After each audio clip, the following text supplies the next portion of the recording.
So many people say they know what they like when it comes to wine, but they don't know why they like it.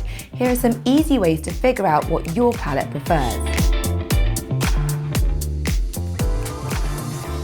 Hello wine friends, I'm Libby Brody, certified wine consultant and columnist, and I'm here for the wine curious to help you on your journey to drink that little bit better. Wine, like all food and drink, involves what you can smell and what you can taste. So a good way of telling what you're going to enjoy with your wine is to look at what you actually enjoy every day drinking and eating yourself. I'm going to go through a few easy things to think about when selecting your wine and suggest some grapes that you might want to try. Some you may know of, some you may not.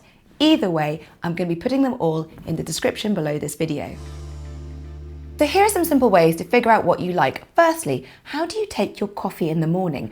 Do you like it black? In that case, you can probably handle some astringency and spice. So try a Chianti or a Cabernet Franc. If you prefer something creamier like a latte or a cappuccino, then maybe opt for something like a chardonnay or an amarone, more medium bodied and a creamier kind of softer wine. And if you're a tea drinker, then you'll want something refreshing like a Sauvignon Blanc or a Sangiovese.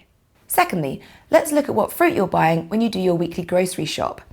If you're going for lemons, grapefruits, crisp green apples, you probably like that zippy, zesty sort of flavour, in which case find a zippy, zesty kind of wine like an Albarino or a Pitbull or a Sauvignon Blanc.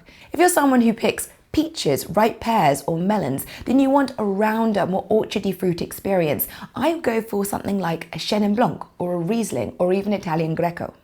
And finally, if you like tropical fruits, you're all bananas, mangoes, pineapples, you want a warm climate Chardonnay, something that really brings out those tropical fruits, so try one from Australia or California.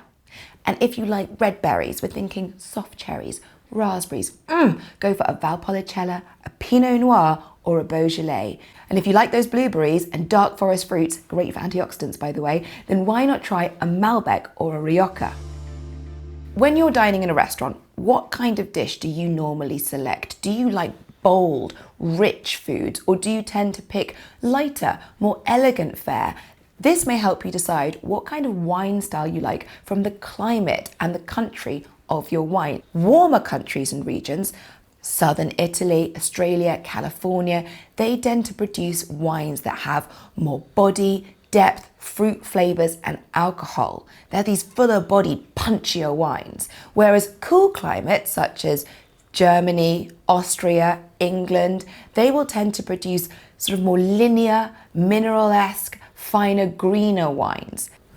Now, are you someone that likes to spice up your life? If you are, then you might want to try a Syrah, also known as a Shiraz. These wines have black pepper notes, and if you prefer a bit of white pepper in your white wine, then try Austrian Grüner Veltliner. And finally, if you're like me, you love floral notes in your wine. Do you stop to smell the roses? Are you someone that pauses when you pass some jasmine? In which case, try wines that emulate this.